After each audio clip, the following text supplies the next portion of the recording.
Mumbai Solapur Vande Bharat express రైలు పూణే స్టేషన్లోకి ప్రవేశిస్తుండగా ప్రమాదానికి గురైంది.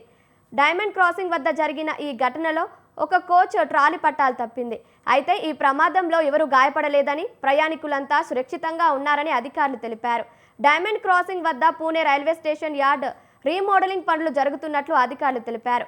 ఈ ప్రమాదంలో ప్రయాణికులంతా సురక్షితంగా ఉన్నారని, ప్రయాణికుల సౌకర్యార్థం వారిని వేరే బోగిలోకి తరలించామని సెంట్రల్ రైల్వే సిపిఆర్ఓ తెలిపారు.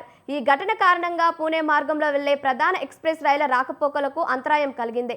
వందే భారత్ రైలు పట్టాలు తప్పడం ఇదే మొదటిసారని, 2019 నుంచి ఇప్పటి వరకు ఇలాంటి ఘటన ఇదే తొలిసారి జరిగిందని అధికారులు చెబుతున్నారు.